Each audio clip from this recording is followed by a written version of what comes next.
Cada vez nos damos más cuenta de la influencia de las actividades humanas en los grandes equilibrios del planeta y de las amenazas medioambientales que pesan sobre nuestro futuro. Ante esas urgencias, la nanotecnología aporta la esperanza de soluciones radicalmente nuevas. Cristales nanométricos que permitan a los paneles solares tener un papel fundamental en nuestra producción de energía. La reducción de emisiones contaminantes que envenenan el aire de nuestras ciudades añadiendo unas moléculas a nuestros carburantes. La creación de nanopartículas capaces de eliminar los peligrosos contaminantes de nuestras reservas de agua potable o de restaurar los suelos degradados por la industrialización masiva del siglo pasado. Gracias al dominio de las extrañas propiedades que se dan a escala nanométrica, la nanotecnología nos promete un mundo más verde y más sostenible. Sí, yo creo que mis hijos tendrán una vida mejor gracias a la nanotecnología, porque permitirá resolver problemas a los que nos enfrentamos todos. Pero los errores del pasado también nos han enseñado a desconfiar de los riesgos ligados a las consecuencias imprevistas de los descubrimientos tecnológicos.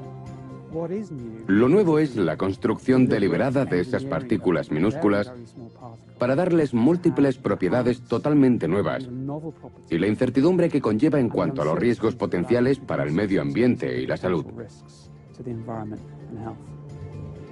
¿Podemos estar totalmente seguros de que ninguna de esas nanopartículas milagrosas se convertirá jamás en un problema para las generaciones futuras?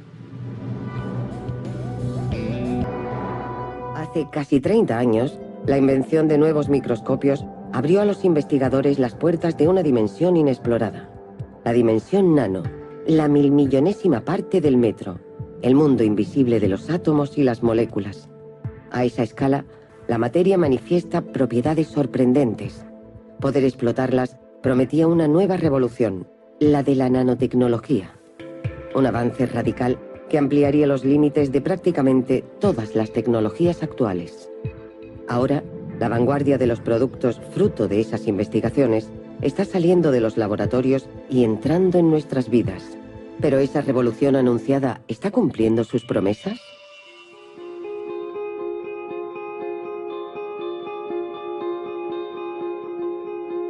Los cambios climáticos ligados a las emisiones de gases de efecto invernadero y el fin anunciado de los recursos petroleros nos obligan a desarrollar urgentemente medios sostenibles de producir la energía que consumimos cada vez en mayor cantidad. El sol es, sin duda, el recurso más prometedor.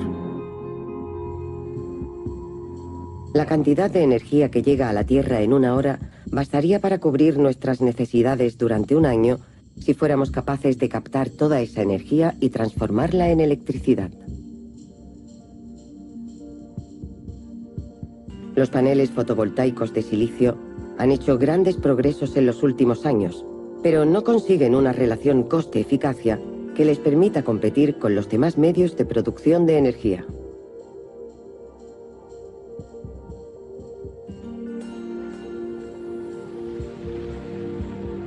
El profesor Ted Sargent de la Universidad de Toronto está convencido de que la nanotecnología nos permitirá dar ese paso determinante. Si observamos cómo cubrimos nuestras necesidades actuales de electricidad, la energía solar es increíblemente reducida. Y no es que no sepamos convertir los rayos solares en electricidad, es que no hemos encontrado la tecnología para hacerlo a costes rentables. Mi grupo de investigación trabaja en la utilización de nanopartículas, de nanotecnología, para producir células solares que sean a la vez baratas y muy eficientes. Fíjense en la distancia entre dos líneas de uno de sus dedos. Los cristales semiconductores que está desarrollando el profesor Sargent son 80.000 veces más pequeños. Y gracias a un efecto cuántico que solo se manifiesta a esa escala, cada uno de ellos se comporta como minúsculas células que transforman la energía luminosa en electricidad y son tan prometedores porque su modo de fabricación es muy sencillo y poco costoso. Mezclando plomo y azufre en proporciones y condiciones muy precisas, se sintetizan inmediatamente por una reacción química.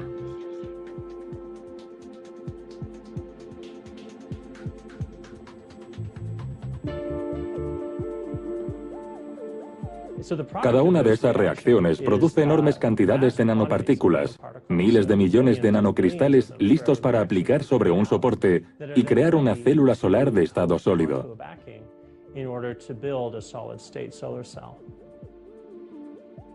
Esa es la otra ventaja de su diminuto tamaño. En suspensión, se puede aplicar como pintura en una fina capa sobre cualquier soporte sólido o flexible, equipado con los circuitos necesarios para el transporte de la electricidad. Hay dos aspectos de esta nueva tecnología solar que son muy prometedores. El primero es su relación coste-rendimiento. El otro es que poder disponer de sensores solares flexibles que pueden aplicarse como pintura abre unas perspectivas increíbles. Las posibilidades que ofrece la producción de células solares de bajo coste, flexibles y de alto rendimiento son ilimitadas. Para poder superar las últimas etapas que hagan realidad ese sueño, Ted Sargent ha convencido a un influyente aliado.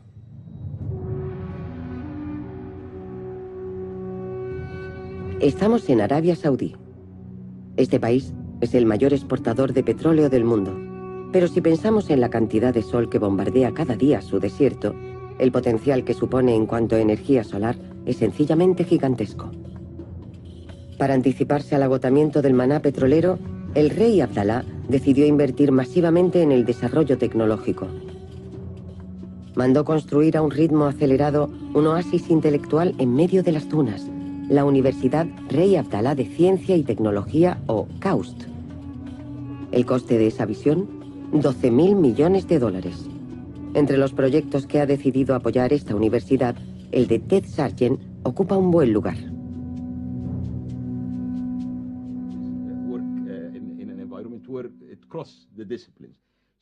La energía solar es muy importante para nosotros. El objetivo que nos fijó el presidente de la universidad es que Arabia Saudí exporte en el futuro la misma cantidad de energía solar que la actual de energías fósiles. No sé hasta qué punto es realizable, pero desde luego es un reto muy ambicioso. Ambicioso sí, pero no imposible según Ted Sargent, pues para él ya se han superado las barreras teóricas.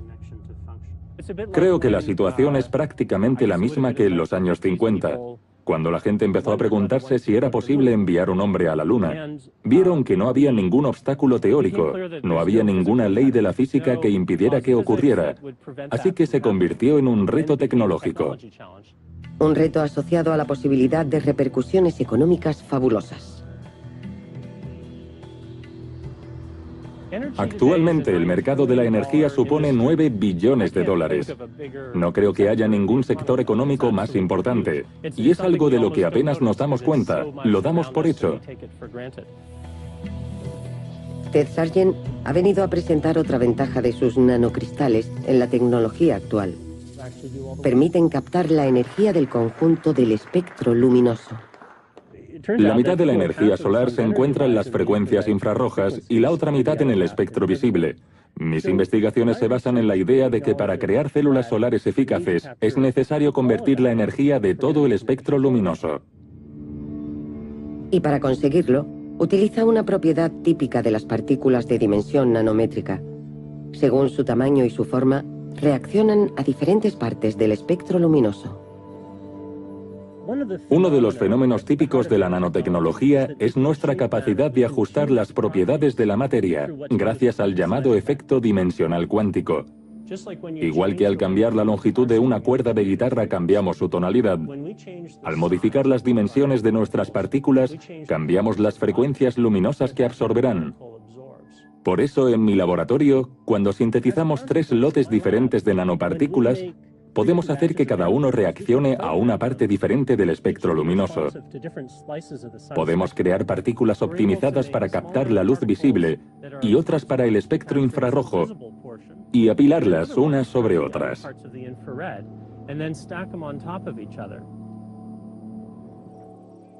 Según Ted Sargent, este nuevo enfoque podría permitirnos darle por fin su sitio a la energía solar. Creo que empezaremos a ver productos procedentes de esos procesos en los próximos 5 años y que pueden empezar a tener un impacto importante en nuestra producción de energía en la próxima década. Además de su eficacia y su coste, esos paneles flexibles deberían ser mucho más fáciles de instalar que los actuales.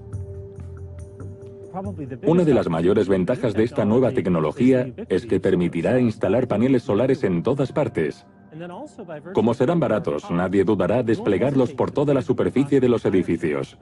De hecho, si el coste es lo bastante bajo y puede captarse energía en las fachadas, también podrían instalarse ahí, así que seremos capaces de multiplicar por 2 o 3 la cantidad de electricidad generada. Y Ted Sargent va más allá de la simple cobertura de nuestros edificios. Imagínese la alfombra solar. Imagine que cubrimos grandes extensiones de tierra con materiales solares, tejidos que podemos colocar muy fácilmente y que resultan muy eficaces y rentables. Esas visiones materializan una de las grandes esperanzas suscitadas por la nanotecnología para salir del atolladero energético en el que estamos. Pero la cuestión del uso que se le dará a esos medios sigue ahí y puede dar lugar a todo tipo de visiones alternativas.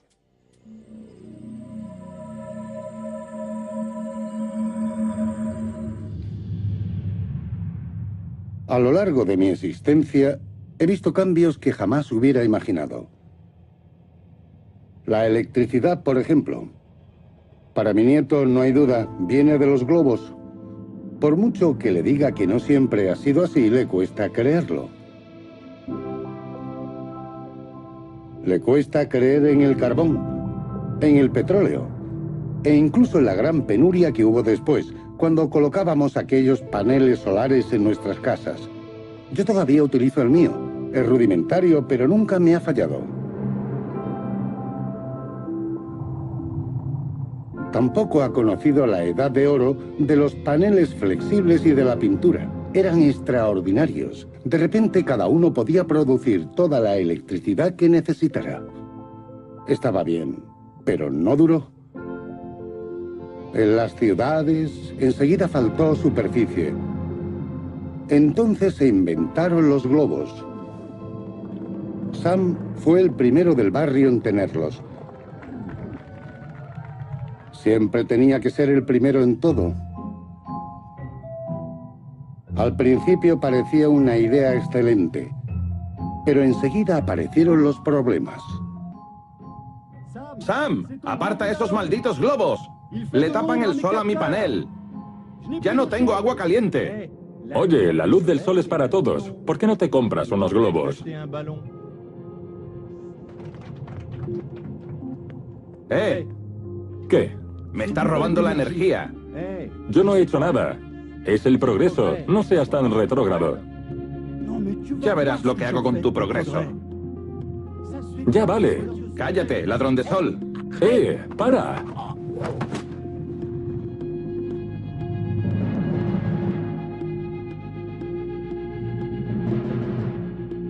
Lo de los globos de Sam fue solo el principio. Después los incidentes se multiplicaron.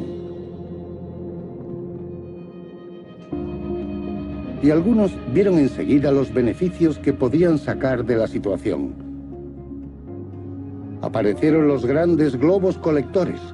Ahora nos roban el sol y nos revenden la electricidad.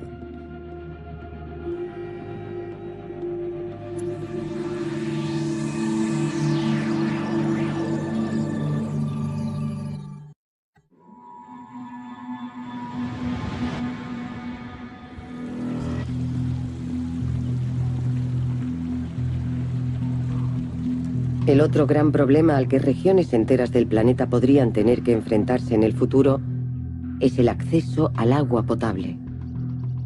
Las reservas de agua dulce no son infinitas y además están infectadas en parte por diferentes contaminantes. En medio de las montañas del centro de México, los habitantes de la ciudad de Guanajuato se enfrentan a ese problema desde hace muchos años. Estamos en peligro. Estamos en peligro porque necesitamos agua y la única fuente que tenemos está contaminada con arsénico. Rafael Zárate carga con una gran responsabilidad. Es el director de la planta de bombeo y depuración del agua de la ciudad. Yo nací en esta ciudad Y ahora tengo la responsabilidad de asegurar que todas las casas tengan agua cada vez que la necesitan. En Guanajuato todo el mundo sabe lo importante que es el agua para la supervivencia de la ciudad. Y por si acaso, iniciativas como esta se lo recuerdan regularmente a los habitantes. Hoy, al ofrecerles esos cubos, Zárate les pide que recojan el agua que tiran cada mañana en la ducha esperando que salga caliente. La lucha contra el despilfarro permite preservar los recursos para el futuro, pero ahora el principal problema es lo que hay en el agua. Sacamos el agua de pozos a 700 metros de profundidad y a ese nivel la concentración de arsénico es muy alta.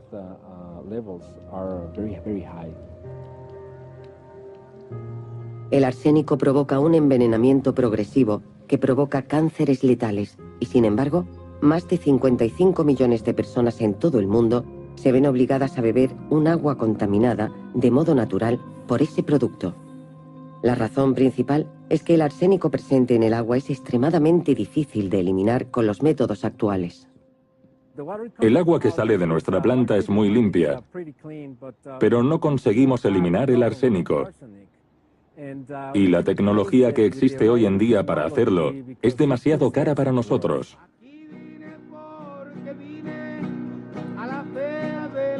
Pero puede que exista una solución para el problema de los habitantes de Guanajuato. La profesora Vicky Colvin es química y estudia en la Universidad Tejana de Rice las propiedades de las partículas de dimensión nanométrica. Hoy ha venido a México para probar un proceso totalmente nuevo y mucho más accesible que podría eliminar el arsénico del agua de los pozos. Es muy difícil eliminar el arsénico presente en el agua. Hay que utilizar una tecnología muy compleja y costosa, inaccesible para la mayoría de la gente que vive aquí en México y también en Estados Unidos. Así que hay que inventar otros medios para eliminarlo, y ahí es donde entran las propiedades de los nanomateriales. El dispositivo que ha venido a probar es muy sencillo. Se trata de una columna de filtrado clásico, un tubo relleno de diferentes capas de materiales destinados a retener los contaminantes que se quieren eliminar. Una capa de grava, una capa de arena y una capa del ingrediente activo que debería retener el arsénico presente en el agua, óxido de hierro, también llamado herrumbre. No es exactamente herrumbre, es magnetita. Es un tipo de herrumbre, uno de los miembros de esa gran familia, pero tiene una propiedad especial. Crea unas conexiones muy fuertes con el arsénico. Se comporta como una increíble esponja para el arsénico. Lo que hace que la magnetita sea tan especial y le da esa propiedad es que se presenta en forma de partículas de dimensión nanométrica. Los materiales a escala nanométrica tienen una forma muy especial de interactuar con lo que les rodea. Su comportamiento es muy diferente al de los objetos que son solo un poco más grandes, y eso es lo que les da todo el valor. ¿Por qué esa diferencia? Porque cuanto más pequeños sean los granos del material, mayor superficie de contacto presentan. Con una pequeña diferencia en el tamaño, el aumento de superficie es impresionante. Las reacciones químicas se producen por los contactos en las superficies. Por tanto, un material compuesto de nanopartículas ve multiplicadas en extremo sus propiedades químicas. Un solo gramo de esa nanoherrumbre presenta una superficie de contacto del tamaño de varios campos de fútbol. Y ahí es donde se pega el arsénico. Con muy poco de ese material podemos recoger cantidades enormes de arsénico.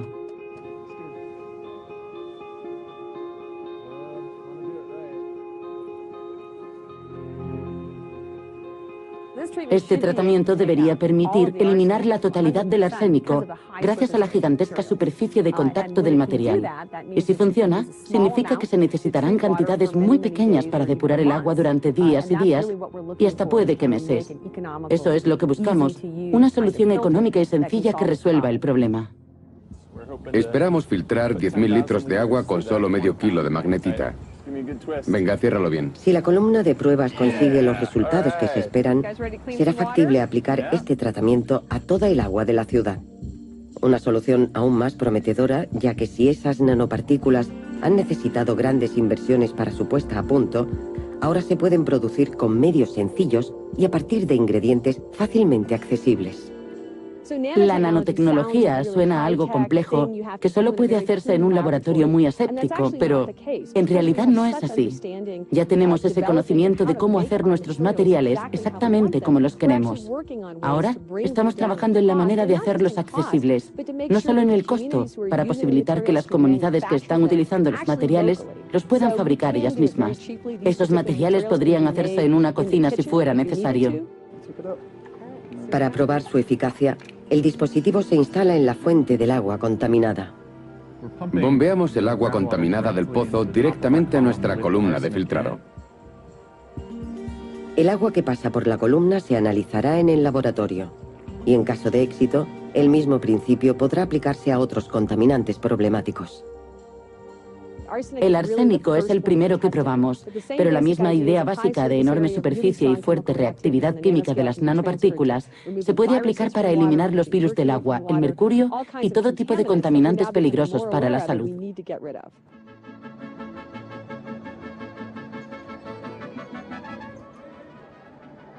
Guanajuato se prepara para una de las fiestas tradicionales más importantes del año, el Día de las Flores. Pero mientras toda la ciudad está en las calles para participar en los festejos, Jesse Ferrell se ha puesto a trabajar. Ha llegado el momento de examinar las muestras recogidas en la columna para ver si la nanoherrumbre ha conseguido liberar al agua del arsénico.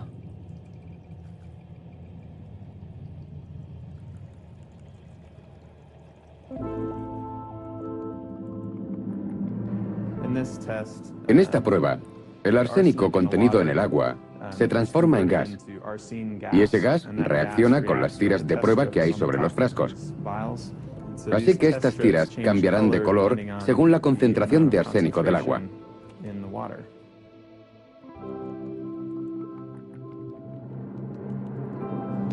¿Cómo va? Bastante bien. Acaba de terminar el tiempo de reacción del arsénico, y voy a comprobar los resultados. Muy bien.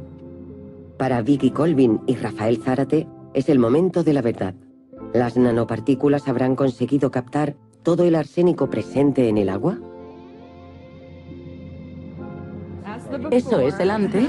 Sí, el antes. Y ahora veremos el después. A ver. ¡Genial! No hay nada. ¿Es cero? Sí, es cero. Bien. Así que de momento el agua que ha salido de la columna ya no tiene nada de arsénico. ¡Genial! Es solo un experimento, pero el resultado ha sido excelente. Solo hay que ver la duración. Creo que hoy en día tenemos que desarrollar la tecnología. La contribución de nuestra generación al mundo será la de llevarlo a la siguiente etapa. Y sí, creo que mis hijos vivirán una vida mejor gracias a la nanotecnología que desarrollamos, porque nos permitirá resolver problemas a los que nos enfrentamos.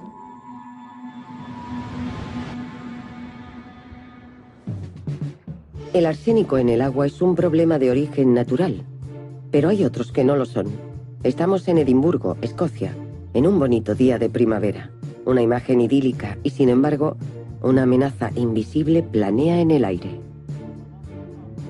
Nos hemos acostumbrado a que el aire de nuestras ciudades esté contaminado por el gas de los escapes de los coches, pero los científicos saben que ese aire contiene una cantidad de nanopartículas y que algunas pueden ser muy peligrosas. ¿Qué estaba haciendo cuando sintió esos dolores en el pecho? Es una buena pregunta. Lo cierto es que estaba en su coche, en un atasco, cuando empezó a sentir los dolores.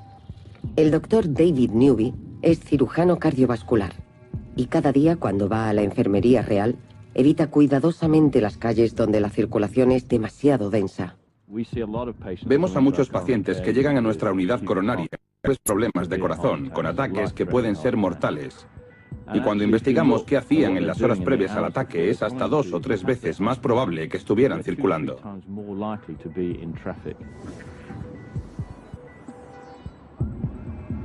Y esa relación entre los ataques cardíacos y los atascos no se debe al nerviosismo de los conductores. Según el doctor Newby, el peligro podría venir de las nanopartículas en suspensión en los gases de los escapes. Para comprobar esa teoría, emprendió un experimento de campo muy sencillo. Hola, soy el Dr. Barris, uno de los investigadores del estudio. Antes de llevarle a dar una vuelta, necesito ponerle un electrocardiógrafo y un medidor de la presión arterial, ¿de acuerdo?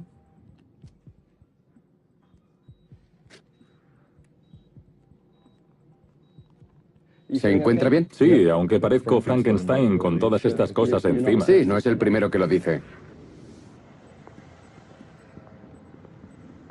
Una vez equipado, salen a pasear por las calles llenas de volutas invisibles de nanopartículas. La idea es medir las reacciones fisiológicas del sujeto al respirar esas partículas. Creo que cuando pase el autobús tendremos unas cifras interesantes. Ahora estamos a unos 30.000 más o menos. Sí, ¿ha visto? Ha subido hasta 48.000. ¿Está bien? Sí, todo bien. El estudio aún no ha acabado, pero los resultados obtenidos tienden a corroborar la intuición del Dr. Newby. Ahora sabemos que el gas de los escapes de los motores diésel contiene partículas minúsculas, nanopartículas, que se crean en el momento de la combustión. Al respirar esas nanopartículas en suspensión en el aire, pueden causar una inflamación en los pulmones, que origine una reacción en cascada que puede afectar al corazón y provocar un ataque cardíaco. Y si cree que en un atasco está a salvo de esas nanopartículas cerrando las ventanillas de su coche, le sorprenderá. En el interior de un coche, los niveles de contaminación son mucho más altos que en el exterior. Son de 4 a 5 veces más elevados, así que hay de 4 a 5 veces más nanopartículas. El acceso a la dimensión nanométrica ha permitido identificar el peligro que representan esas partículas que llevamos produciendo tanto tiempo. Y puede que el dominio de las reacciones que se producen a esa escala nos permita resolver el problema. Peter Dobson es profesor en la Universidad de Oxford. Es un investigador de nanotecnología de fama mundial. Y la solución que propone se basa en la utilización de nanopartículas de óxido de cerio como aditivo en el combustible de los motores diésel. En efecto, las nanopartículas peligrosas presentes en los gases de escape de los motores diésel son los residuos de una combustión incompleta en el interior de los cilindros, y el óxido de cerio es un catalizador que permite que el carburante se queme con más eficacia. Pero en forma de nanopartículas, su reactividad es tan grande que comporta una combustión sin ningún residuo. Si transformamos grandes trozos de óxido de cerio en una cantidad de nanopartículas, se consigue una superficie de intercambio gigantesca, y esa superficie es la que provoca la catálisis y hace que ese material sea tan eficaz al añadirlo al diésel. Para el profesor Dobson, la utilización de esas nanopartículas de óxido de cerio debería permitir la depuración del aire de las ciudades de todo el mundo. Y en esta cochera de autobuses de las afueras de Oxford, esa promesa ya se ha puesto a prueba. En el carburante diésel de este autobús hay nanopartículas de óxido de cerio en suspensión. Y la idea nació a raíz de un encuentro en un bar entre alguien que pensaba en utilizar el óxido de cerio para mejorar los motores diésel y uno de mis antiguos alumnos. De nuevo, la puesta en práctica de esta solución es tan sencilla que su difusión podría ser muy rápida. Este bidón contiene cientos de miles de nanopartículas de óxido de cerio y solo hay que conectarlo directamente a las cisternas que abastecen a los vehículos. De momento, el experimento es concluyente. Emisiones limpias, nada de hollín procedente de los escapes. Y creemos que es una manera radical de mejorar todos los motores de combustión interna.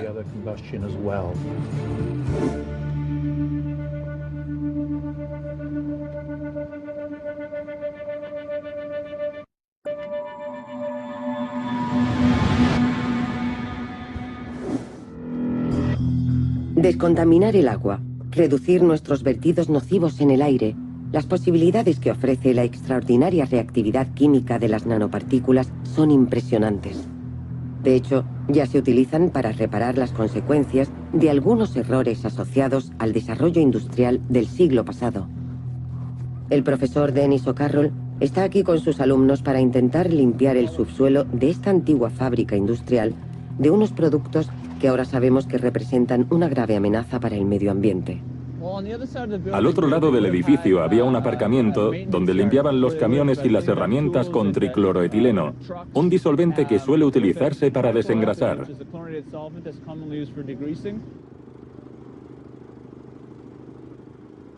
Hace 20 o 30 años, para deshacerse del aceite y ese tipo de líquidos, se vertían en el terreno y desaparecían en el subsuelo. Entonces no se sabía que esos productos se quedarían mucho tiempo ahí y que eran extremadamente tóxicos. En este bidón, el profesor O'Carroll prepara la síntesis de una enorme cantidad de nanopartículas que quiere utilizar para neutralizar los contaminantes presentes en el subsuelo de este lugar. Llevamos 3 horas y media dándole vueltas. No hay que dejar de mover el agua para que no se congele. Hay que esperar a que la mezcla se vuelva naranja, entonces estará lista para disolverse. Se trata de un procedimiento preciso y exigente que el frío del invierno canadiense hace aún más delicado.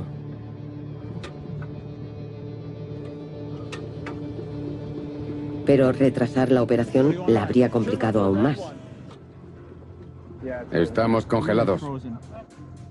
Las condiciones complican mucho nuestra tarea. Los cables se congelan, los compresores no quieren arrancar.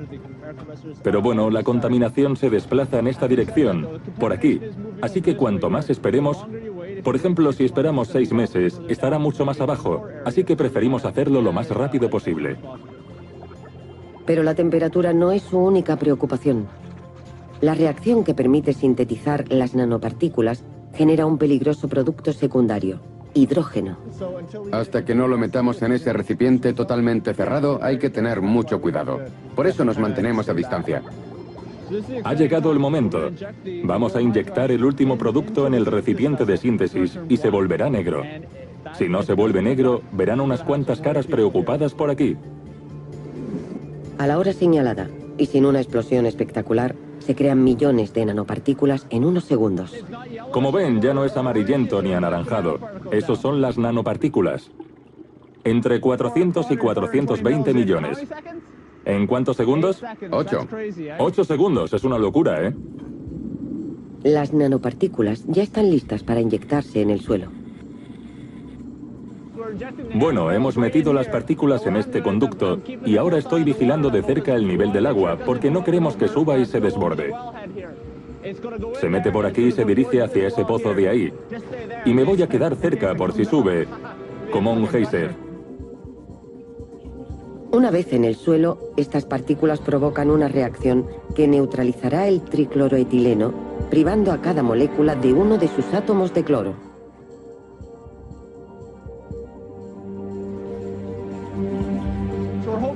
Esperamos que las partículas penetren en toda la zona y ataquen a la contaminación de todo el terreno. Hoy estamos inyectando estos nanominerales por 2 razones. La primera es para acabar con la contaminación inicial de esta zona, pero además una parte de estas nanopartículas se quedará en el suelo y el agua contaminada que pase por aquí se encontrará esas partículas y también será descontaminada. Así que más abajo el agua estará tan limpia que se podrá beber.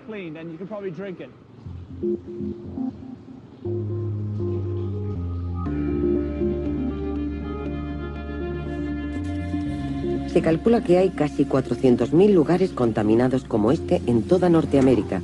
De hecho, hay por todas partes. Y hasta ahora, las operaciones de descontaminación necesitaban unos medios y una inversión demasiado alta para que fueran posibles en la mayoría de los casos. El uso de las propiedades de las nanopartículas y de los enfoques resultantes de la nanotecnología podría cambiar totalmente esa situación. Esto debería volverse negro en unos 40 minutos. Esto significa que tenemos una buena difusión en toda la zona para su descontaminación. Para el profesor O'Carroll, es la solución del futuro para los lugares como este. Pensamos que este tipo de tecnología se adoptará rápidamente en todas partes porque permite actuar en el origen mismo de la contaminación. Las otras técnicas obligan a remover toda la tierra, que es algo muy costoso, y además después hay que hacer algo con toda esa tierra contaminada. Sin embargo, esta técnica permite la inyección directa en el punto donde debe ocurrir la reacción. La excepcional reactividad de las nanopartículas es una ventaja que permitirá desarrollar medios más accesibles y eficaces de preservar o restaurar nuestro medio ambiente. Pero para la mayoría de nosotros, sus poderes siguen siendo misteriosos y a menudo generan inquietud.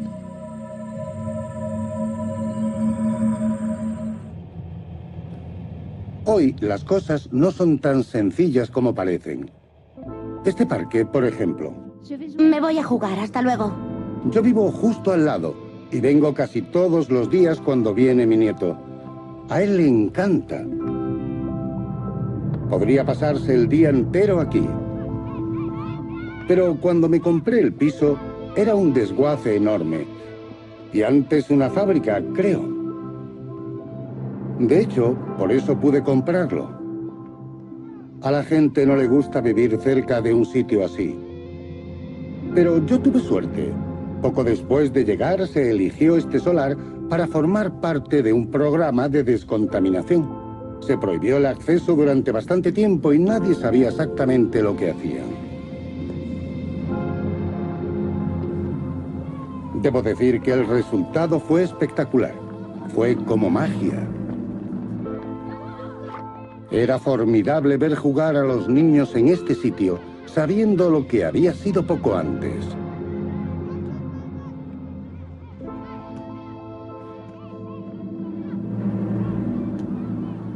Y entonces, el mes pasado, volvieron a cerrar el parque durante varios días.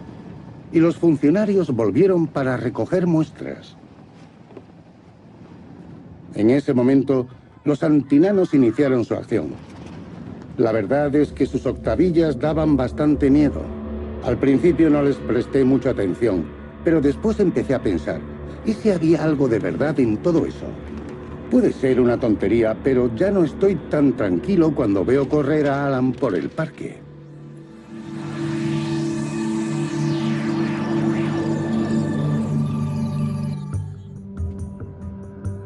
Como especialista en riesgos medioambientales de la Universidad de Westminster, el Dr. Richard Owen sigue desde sus inicios el desarrollo de la nanotecnología y las preguntas que suscita.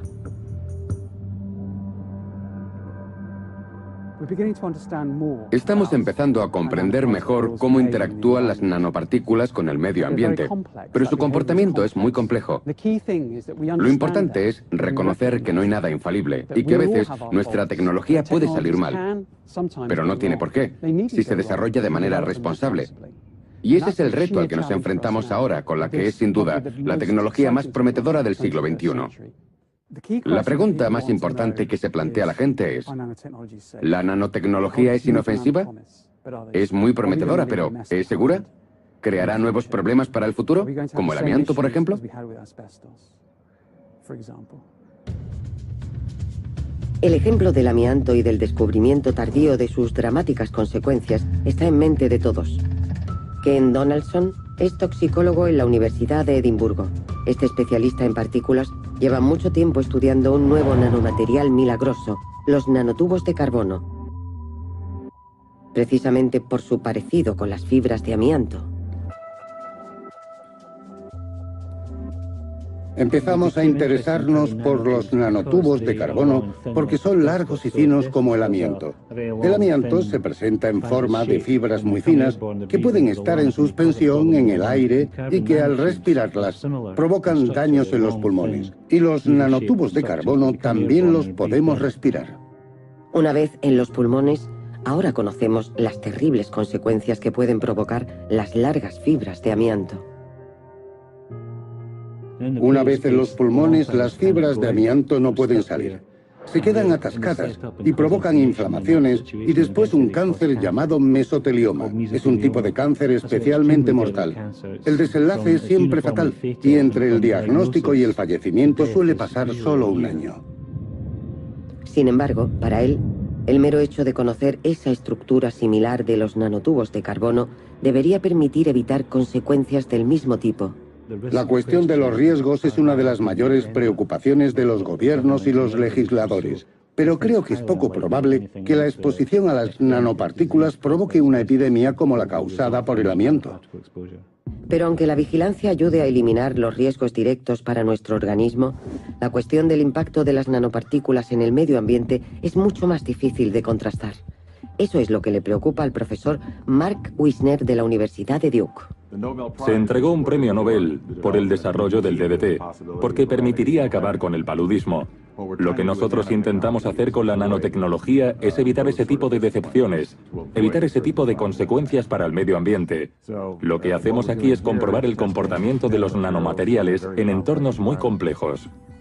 Estas grandes cajas de madera son mesocosmos, ecosistemas en miniatura que contienen agua, tierra, plantas, insectos y hasta peces.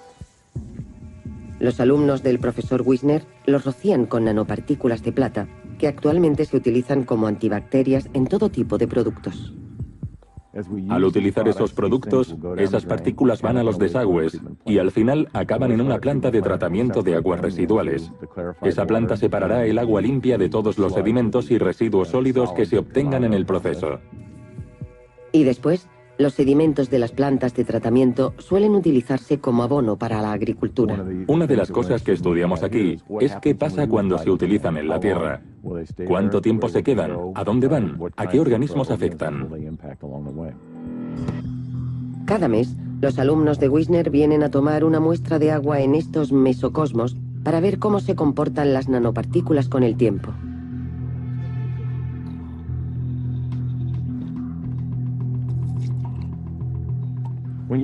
En las nanopartículas, todo es cuestión de superficie. Si miden unos 5 nanómetros de diámetro, casi la mitad de sus átomos están en la superficie. La naturaleza actuará sobre esas superficies, al menos tanto como los investigadores. Podemos trabajar todo lo que queramos en esas superficies, pero en cuanto estén libres en la naturaleza, esta empezará a modificarlas. Y nosotros creemos que esas modificaciones cambian las propiedades de los nanomateriales.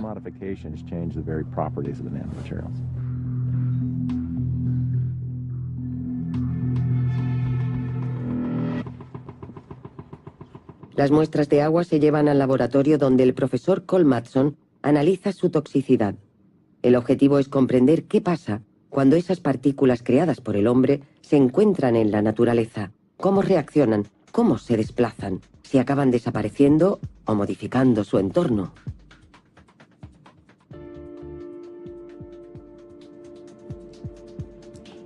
A lo largo de los últimos años hemos hecho muchos progresos en la comprensión de los efectos de las partículas en ciertas especies, peces e invertebrados.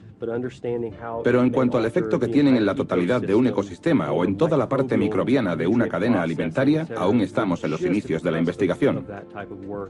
Sin embargo, durante ese tiempo, la comercialización de productos que utilizan varias nanopartículas avanza a un alto ritmo. En Estados Unidos no solemos regular los nuevos materiales antes de que se utilicen en productos que salen al mercado. Por eso, muchas veces nos toca evaluar la nocividad para el hombre o para el medio ambiente de productos que ya están comercializados. Y por eso debemos trabajar a toda prisa para dar respuesta a estas cuestiones lo más rápido posible. Lo último que quiere todo el mundo es que dentro de 30 años descubramos que había un problema grave, que deberíamos haber detectado antes en el proceso. Con materiales con unos comportamientos tan nuevos, la dificultad para los investigadores es importante. Uno de los elementos de nuestro trabajo es intentar imaginar cómo podría ser una partícula peligrosa. ¿Sería azul? ¿Sería alargada? ¿Cuáles serían las características de un nanomaterial peligroso? Aún no lo sabemos.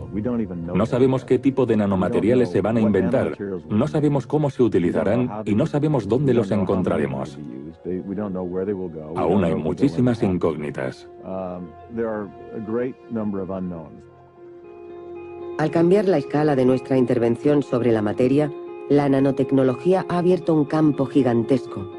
Y esas características notables de las nanopartículas no dejan de maravillar a los investigadores por la pluralidad de sus posibles aplicaciones.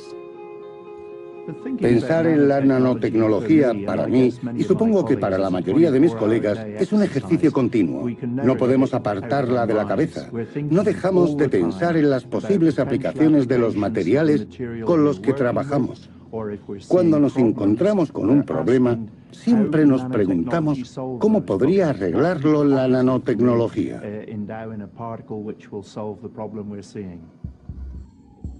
Pero esos mismos poderes extraordinarios también suscitan cuestiones sobre el posible impacto negativo de esas partículas. Las consecuencias de los errores del pasado han marcado a la comunidad científica tanto como a los ciudadanos, y los riesgos potenciales se estudian desde el principio de la investigación.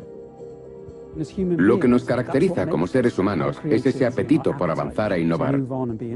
Pero también sabemos que hay que hacerlo de manera responsable. Con una tecnología tan prometedora, no deberíamos legarles a nuestros niños nuevos problemas que tengan que resolver ellos. Tenemos que ser más astutos que la gente del siglo XX ante los problemas medioambientales. Ahora sabemos que con cada nueva tecnología, con cada nuevo producto que arregla un problema, existe la posibilidad de que provoque otros problemas si no se tienen en cuenta todas las consecuencias.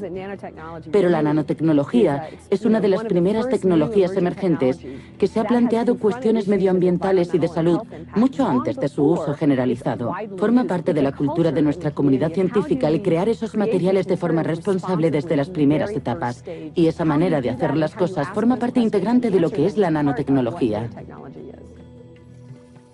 Eso que sin duda es cierto para los investigadores, puede que no lo sea tanto para los industriales. Pero es cierto que puede garantizarse científicamente que nunca habrá ninguna consecuencia negativa en el uso de una tecnología. No se ha denunciado ningún efecto nuevo en el medio ambiente. No se ha observado ningún impacto.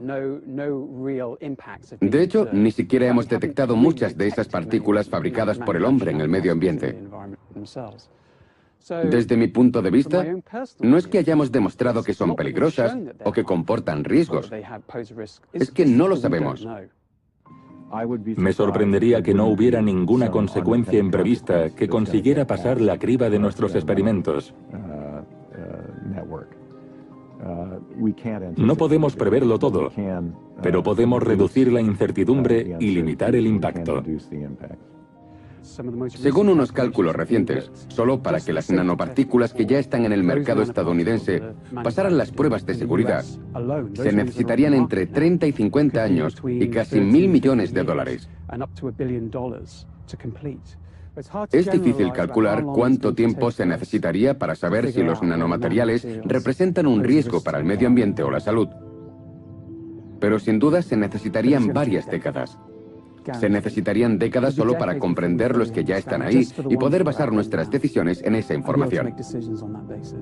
Por tanto, la cuestión es saber si estamos listos para esperar todo ese tiempo antes de empezar a utilizar esos nuevos poderes, o si viendo lo que está en juego, podemos contentarnos con la convicción de los investigadores y no con certezas establecidas científicamente. Yo soy de los optimistas. Creo que la nanotecnología contribuirá más a mejorar el medio ambiente que a dañarlo. Muchas de las cuestiones que plantean las nuevas tecnologías no son cuestiones técnicas de seguridad, sino filosóficas. ¿Qué tecnologías queremos? ¿Son seguras? ¿Debemos consultar con el público la dirección a seguir? ¿Mejorarán nuestras vidas? ¿Habrá consecuencias imprevistas? ¿Crearán nuevas desigualdades? Aceptamos esas tecnologías, compramos esos productos y seguimos nuestro camino. Lo que deberíamos hacer es reflexionar un poco más. Pensar en el mundo en el que se desarrollan esas tecnologías y en la vida que construimos en torno a ellas.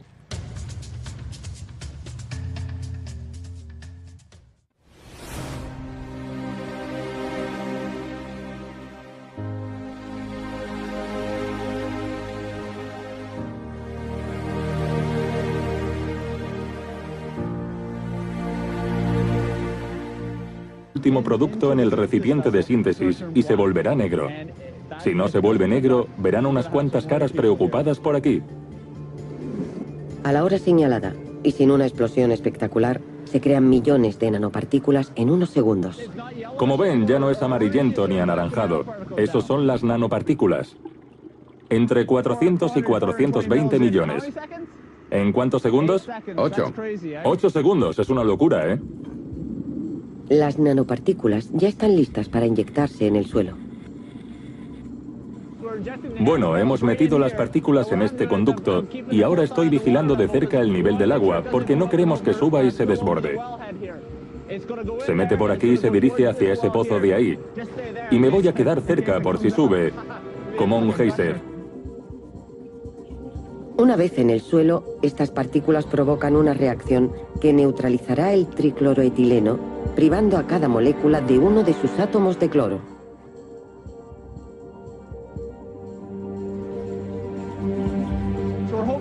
Esperamos que las partículas penetren en toda la zona y ataquen a la contaminación de todo el terreno. Hoy estamos inyectando estos nanominerales por 2 razones. La primera es para acabar con la contaminación inicial de esta zona, pero además una parte de estas nanopartículas se quedará en el suelo y el agua contaminada que pase por aquí se encontrará esas partículas y también será descontaminada. Así que más abajo el agua estará tan limpia que se podrá beber.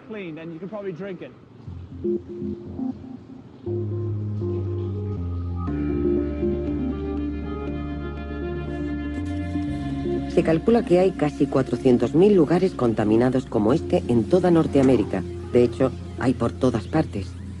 Y hasta ahora, las operaciones de descontaminación necesitaban unos medios y una inversión demasiado alta para que fueran posibles en la mayoría de los casos. El uso de las propiedades de las nanopartículas y de los enfoques resultantes de la nanotecnología podría cambiar totalmente esa situación. Esto debería volverse negro en unos 40 minutos. Esto significa que tenemos una buena difusión en toda la zona para su descontaminación. Para el profesor O'Carroll, es la solución del futuro para los lugares como este. Pensamos que este tipo de tecnología se adoptará rápidamente en todas partes porque permite actuar en el origen mismo de la contaminación. Las otras técnicas obligan a remover toda la tierra, que es algo muy costoso, y además después hay que hacer algo con toda esa tierra contaminada. Sin embargo, esta técnica permite la inyección directa en el punto donde debe ocurrir la reacción.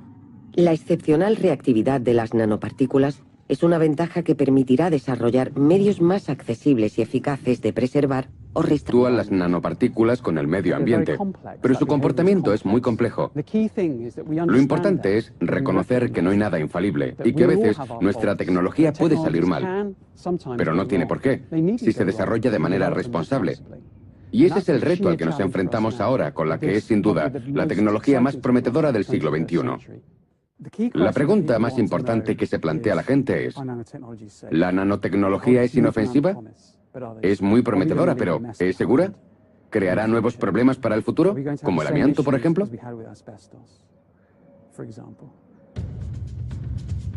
El ejemplo del amianto y del descubrimiento tardío de sus dramáticas consecuencias está en mente de todos.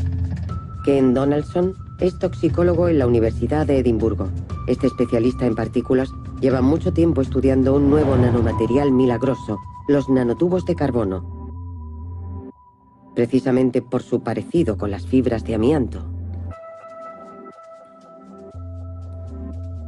Empezamos a interesarnos por los nanotubos de carbono porque son largos y finos como el amianto. El amianto se presenta en forma de fibras muy finas que pueden estar en suspensión en el aire y que al respirarlas provocan daños en los pulmones. Y los nanotubos de carbono también los podemos respirar. Una vez en los pulmones, ahora conocemos las terribles consecuencias que pueden provocar las largas fibras de amianto. Una vez en los pulmones, las fibras de amianto no pueden salir. Se quedan atascadas y provocan inflamaciones y después un cáncer llamado mesotelioma. Es un tipo de cáncer especialmente mortal. El desenlace es siempre fatal y entre el diagnóstico y el fallecimiento suele pasar solo un año. Sin embargo, para él, el mero hecho de conocer esa estructura similar de los nanotubos de carbono debería permitir evitar consecuencias del mismo tipo. La cuestión de los riesgos es una de las mayores preocupaciones de los gobiernos y los legisladores. pero creo que es poco probable que la exposición a las nanopartículas provoque una epidemia como la causada por el amianto. Pero aunque la vigilancia ayude a eliminar los riesgos directos para nuestro organismo, la cuestión del impacto de las nanopartículas en el medio ambiente es mucho más difícil de contrastar. Eso es lo que le preocupa al profesor Mark Wisner de la Universidad de Duke. Se entregó un premio Nobel por el desarrollo del DDT, porque permitiría acabar con el paludismo. Lo que nosotros intentamos hacer con la nanotecnología es evitar ese tipo de decepciones, evitar ese tipo de consecuencias para el medio ambiente. Lo que hacemos aquí es comprobar el comportamiento de los nanomateriales en entornos muy complejos. Estas grandes cajas de madera son mesocosmos, ecosistemas en miniatura que contienen agua, tierra, plantas, insectos y hasta peces. Comunidad científica al crear esos materiales de forma responsable desde las primeras etapas. Y esa manera de hacer las cosas forma parte integrante de lo que es la nanotecnología. Eso que sin duda es cierto para los investigadores, puede que no lo sea tanto para los industriales. Pero es cierto que puede garantizarse científicamente que nunca habrá ninguna consecuencia negativa en el uso de una tecnología. No se ha denunciado ningún efecto nuevo en el medio ambiente. No se ha observado ningún impacto. De hecho, ni siquiera hemos detectado muchas de esas partículas fabricadas por el hombre en el medio ambiente. Desde mi punto de vista, no es que hayamos demostrado que son peligrosas o que comportan riesgos. Es que no lo sabemos. Me sorprendería que no hubiera ninguna consecuencia imprevista que consiguiera pasar la criba de nuestros experimentos. No podemos preverlo todo, pero podemos reducir la incertidumbre y limitar el impacto. Según unos cálculos recientes, solo para que las nanopartículas que ya están en el mercado estadounidense pasaran las pruebas de seguridad, se necesitarían entre 30 y 50 años y casi $1.000 millones. Es difícil calcular cuánto tiempo se necesitaría para saber si los nanomateriales representan un riesgo para el medio ambiente o la salud. Pero sin duda se necesitarían varias décadas.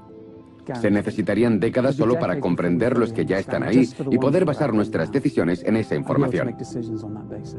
Por tanto, la cuestión es saber si estamos listos para esperar todo ese tiempo antes de empezar a utilizar esos nuevos poderes, o si viendo lo que está en juego, podemos contentarnos con la convicción de los investigadores y no con certezas establecidas científicamente. Yo soy de los optimistas. Creo que la nanotecnología contribuirá más a mejorar el medio ambiente que a dañarlo. Muchas de las cuestiones que plantean las nuevas tecnologías no son cuestiones técnicas de seguridad, sino filosóficas. ¿Qué tecnologías queremos? ¿Son seguras? ¿Debemos consultar con el público la dirección a seguir?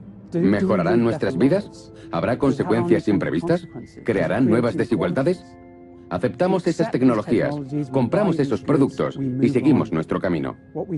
Lo que deberíamos hacer es reflexionar un poco más. Pensar en el mundo en el que se desarrollan esas tecnologías y en la vida que construimos en torno a ellas.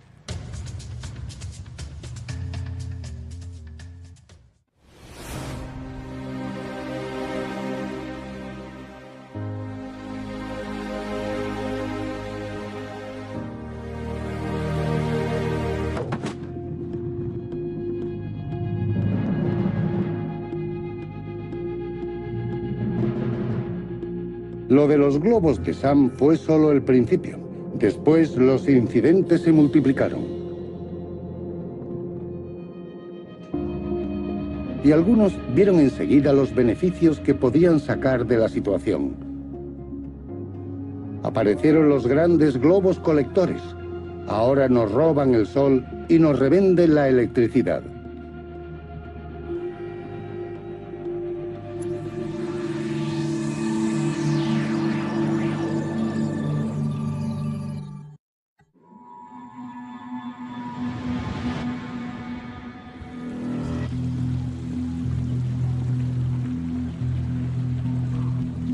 El otro gran problema al que regiones enteras del planeta podrían tener que enfrentarse en el futuro es el acceso al agua potable.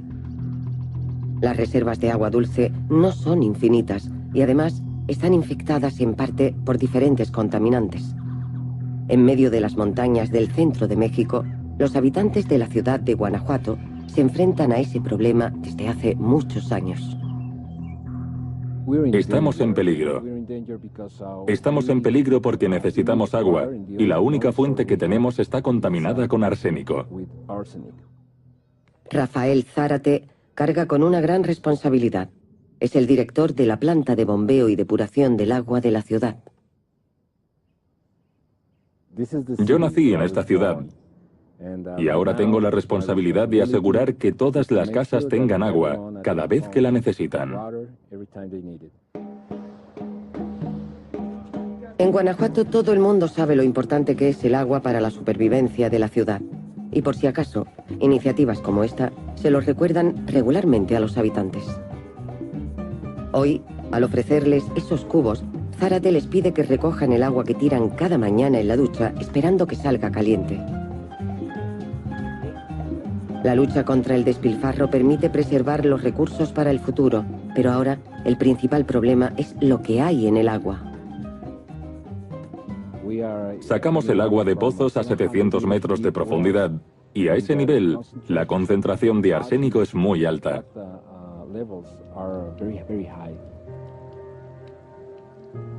El arsénico provoca un envenenamiento progresivo que provoca cánceres letales y, sin embargo, más de 55 millones de personas en todo el mundo se ven obligadas a beber un agua contaminada de modo natural por ese producto.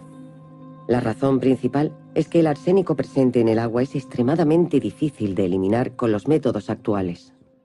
La concentración de arsénico es muy alta.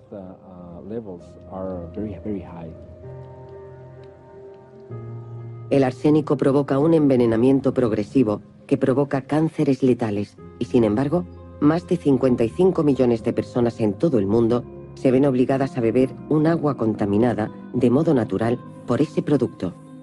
La razón principal es que el arsénico presente en el agua es extremadamente difícil de eliminar con los métodos actuales.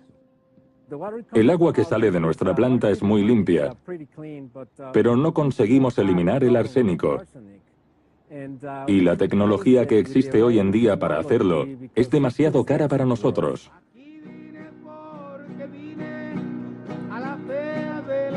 Pero puede que exista una solución para el problema de los habitantes de Guanajuato. La profesora Vicky Colvin es química y estudia en la Universidad Tejana de Rice las propiedades de las partículas de dimensión nanométrica. Hoy ha venido a México para probar un proceso totalmente nuevo y mucho más accesible que podría eliminar el arsénico del agua de los pozos. Es muy difícil eliminar el arsénico presente en el agua. Hay que utilizar una tecnología muy compleja y costosa, inaccesible para la mayoría de la gente que vive aquí en México y también en Estados Unidos. Así que hay que inventar otros medios para eliminarlo, y ahí es donde entran las propiedades de los nanomateriales. El dispositivo que ha venido a probar es muy sencillo. Se trata de una columna de filtrado clásico, un tubo relleno de diferentes capas de materiales destinados a retener los contaminantes que se quieren eliminar. Una capa de grava, una capa de arena y una capa del ingrediente activo que debería retener el arsénico presente en el agua, óxido de hierro, también llamado herrumbre. No es exactamente herrumbre, es magnetita. Es un tipo de herrumbre, uno de los miembros de esa gran familia, pero tiene una propiedad especial. Crea unas conexiones muy fuertes con el arsénico. Se comporta como una increíble esponja para el arsénico. Lo que hace que la magnetita sea tan especial y le da esa propiedad es que se presenta en forma de partículas de dimensión nanométrica. Los materiales a escala nanométrica tienen una forma muy especial de interactuar con lo que les rodea. Su comportamiento es muy diferente al de los objetos que son solo un poco más grandes, y eso es lo que les da todo el valor. ¿Por qué esa diferencia? Porque cuanto más pequeños sean los granos del material, mayor superficie de contacto presentan. Con una pequeña diferencia en el... De hecho, si el coste es lo bastante bajo y puede captarse energía en las fachadas, también podrían instalarse ahí, así que seremos capaces de multiplicar por 2 o 3 la cantidad de electricidad generada. Y Ted Sargent va más allá de la simple cobertura de nuestros edificios. Imagínese la alfombra solar. Imagine que cubrimos grandes extensiones de tierra con materiales solares, tejidos que podemos colocar muy fácilmente y que resultan muy eficaces y rentables. Esas visiones materializan una de las grandes esperanzas suscitadas por la nanotecnología para salir del atolladero energético en el que estamos. Pero la cuestión del uso que se le dará a esos medios sigue ahí y puede dar lugar a todo tipo de visiones alternativas.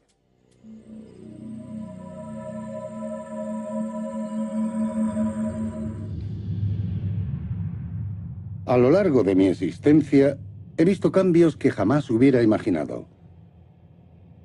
La electricidad, por ejemplo. Para mi nieto, no hay duda, viene de los globos. Por mucho que le diga que no siempre ha sido así, le cuesta creerlo. Le cuesta creer en el carbón, en el petróleo, e incluso en la gran penuria que hubo después, cuando colocábamos aquellos paneles solares en nuestras casas. Yo todavía utilizo el mío. Es rudimentario, pero nunca me ha fallado. Tampoco ha conocido la edad de oro de los paneles flexibles y de la pintura. Eran extraordinarios. De repente cada uno podía producir toda la electricidad que necesitara. Estaba bien, pero no duró. En las ciudades, enseguida faltó superficie. Entonces se inventaron los globos. Sam fue el primero del barrio en tenerlos. Siempre tenía que ser el primero en todo. Al principio parecía una idea excelente, pero enseguida aparecieron los problemas. ¡Sam! ¡Aparta esos malditos globos! ¡Le tapan el sol a mi panel! ¡Ya no tengo agua caliente! Oye, la luz del sol es para todos. ¿Por qué no te compras unos globos? ¿Qué? ¡Me está robando la energía! Yo no he hecho nada. Es el progreso. No seas tan retrógrado. Ya verás lo que hago con tu progreso. Ya vale. ¡Cállate, ladrón de sol! ¡Para!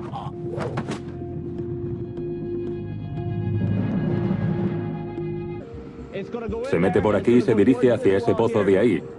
Y me voy a quedar cerca por si sube, como un geyser. Una vez en el suelo, estas partículas provocan una reacción que neutralizará el tricloroetileno, privando a cada molécula de uno de sus átomos de cloro.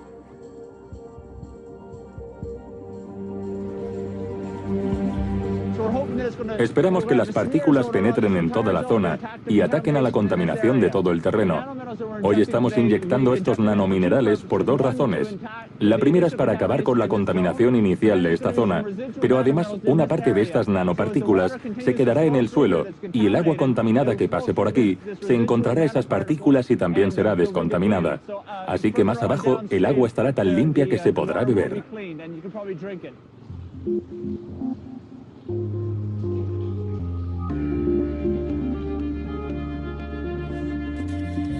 Se calcula que hay casi 400.000 lugares contaminados como este en toda Norteamérica. De hecho, hay por todas partes. Y hasta ahora, las operaciones de descontaminación necesitaban unos medios y una inversión demasiado alta para que fueran posibles en la mayoría de los casos.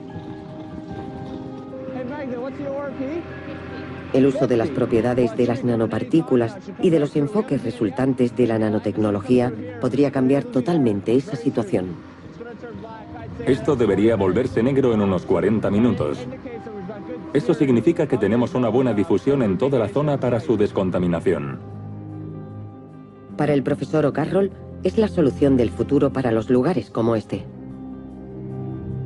Pensamos que este tipo de tecnología se adoptará rápidamente en todas partes porque permite actuar en el origen mismo de la contaminación.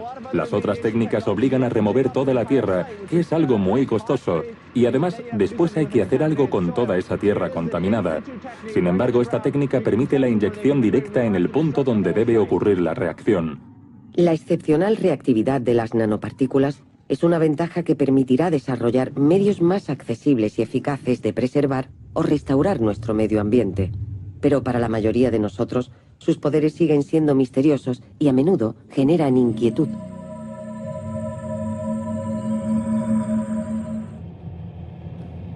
Hoy las cosas no son tan sencillas como parecen. Este parque, por ejemplo. Me voy a jugar, hasta luego. Yo vivo justo al lado y vengo casi todos los días cuando viene mi nieto. A él le encanta. Podría pasarse el día entero aquí. Pero cuando me compré el piso, era un desguace enorme. Y antes una fábrica, creo. De hecho, por eso... Inicios el desarrollo de la nanotecnología y las preguntas que suscita.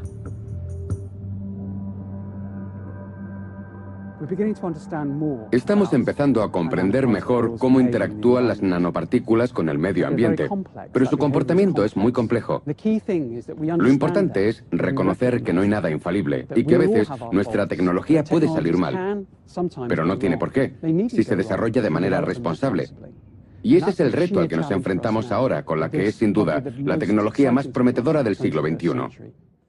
La pregunta más importante que se plantea la gente es, ¿la nanotecnología es inofensiva? Es muy prometedora, pero ¿es segura? ¿Creará nuevos problemas para el futuro? ¿Como el amianto, por ejemplo?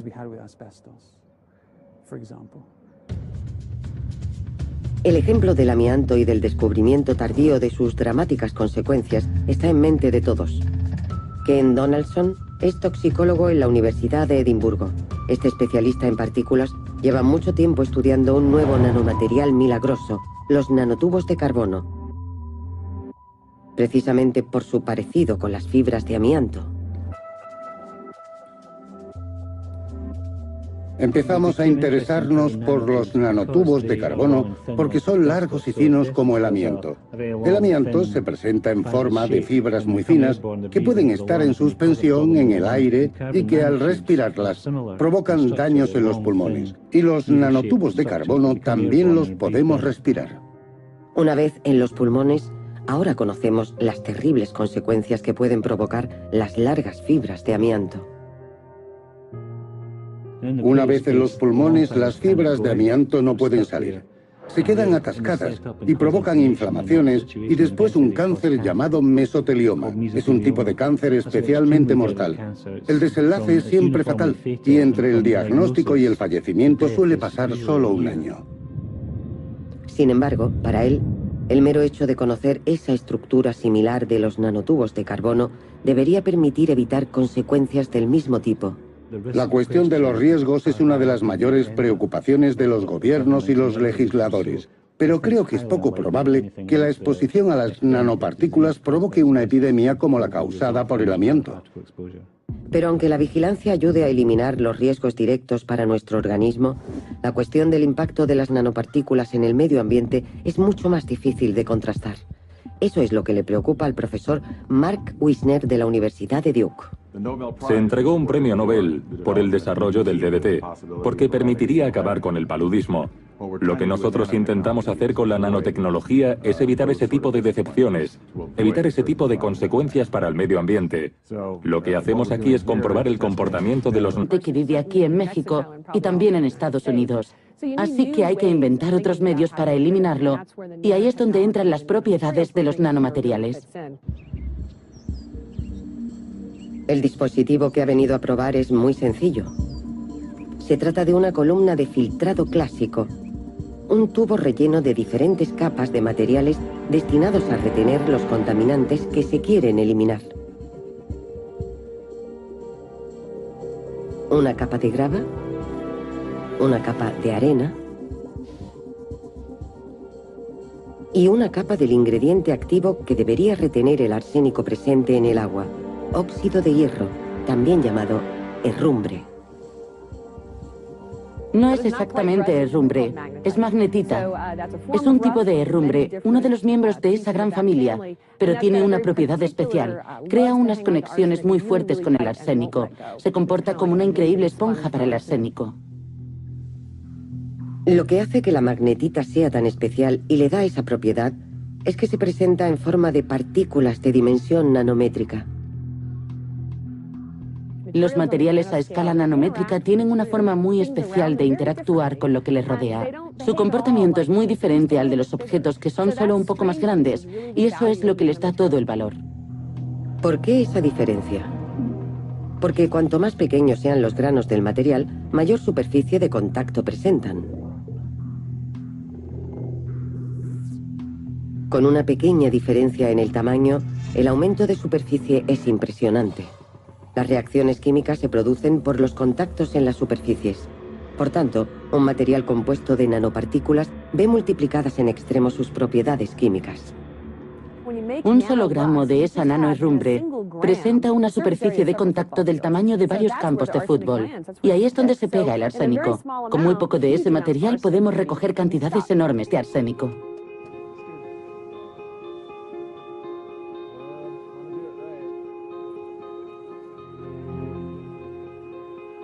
Este tratamiento debería permitir eliminar la totalidad del arsénico gracias a la gigantesca superficie de contacto del material.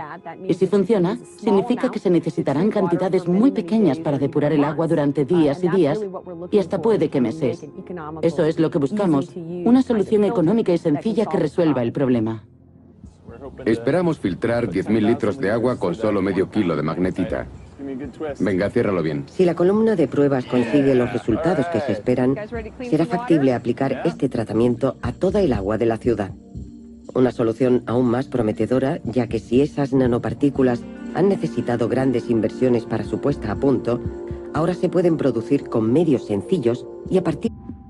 ¿Qué estaba haciendo cuando sintió esos dolores en el pecho? Es una buena pregunta. Lo cierto es que estaba en su coche, en un atasco, cuando empezó a sentir los dolores.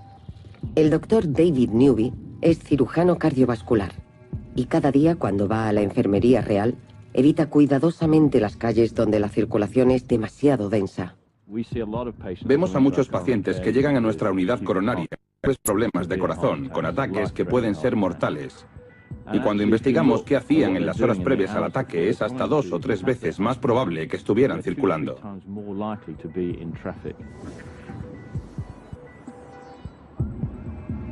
Y esa relación entre los ataques cardíacos y los atascos no se debe al nerviosismo de los conductores.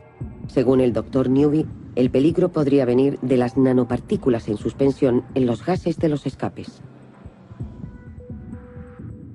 Para comprobar esa teoría, emprendió un experimento de campo muy sencillo. Hola, soy el doctor Barris, uno de los investigadores del estudio. Antes de llevarle a dar una vuelta, necesito ponerle un electrocardiógrafo y un medidor de la presión arterial, ¿de acuerdo?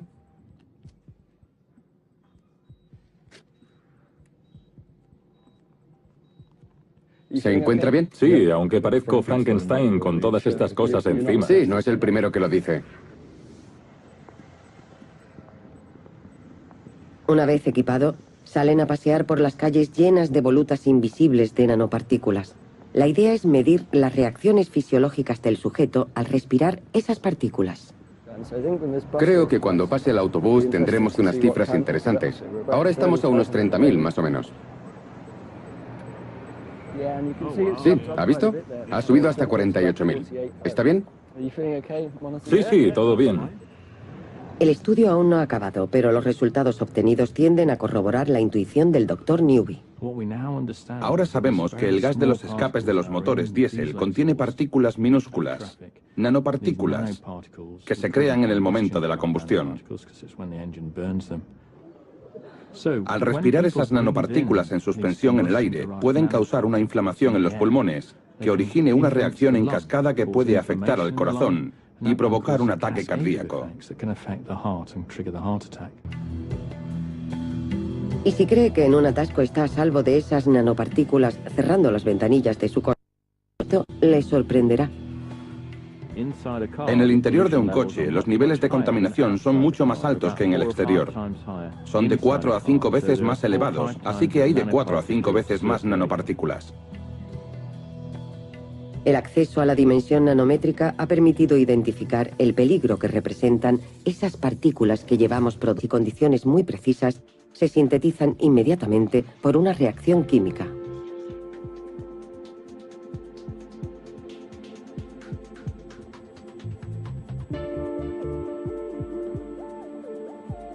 Cada una de esas reacciones produce enormes cantidades de nanopartículas, miles de millones de nanocristales listos para aplicar sobre un soporte y crear una célula solar de estado sólido.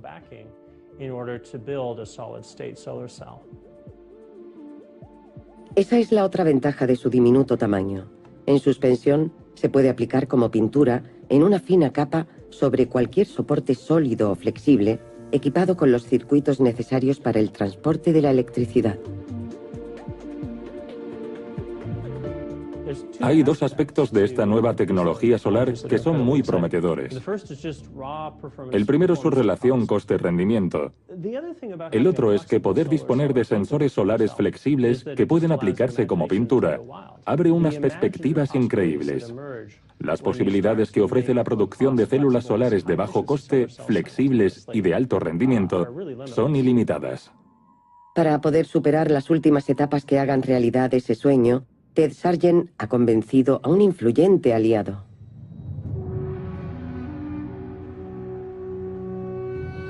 Estamos en Arabia Saudí.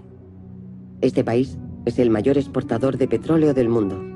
Pero si pensamos en la cantidad de sol que bombardea cada día su desierto, el potencial que supone en cuanto a energía solar es sencillamente gigantesco.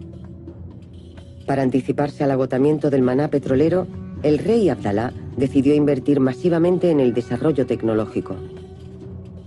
Mandó construir a un ritmo acelerado un oasis intelectual en medio de las dunas, la Universidad Rey Abdalá de Ciencia y Tecnología, o KAUST. El coste de esa visión, 12.000 millones de dólares. Entre los proyectos que ha decidido apoyar esta universidad, el de Ted Sargent ocupa un buen lugar.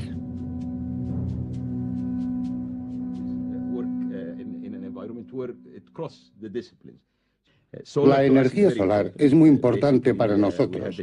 El objetivo que nos fijó el presidente de la universidad es que Arabia Saudí exporte en el futuro la misma cantidad de energía solar que la actual de energías fósiles. No sé hasta qué punto es realizable, pero desde luego es un reto muy ambicioso. Ambicioso sí, pero no imposible según Ted Sargent, pues para él ya se han superado las barreras teóricas. Creo que la situación es prácticamente la misma que en los años 50, cuando la gente empezó a preguntarse si era posible enviar un hombre a la Luna. Vieron que no había ningún obstáculo teórico, no había ninguna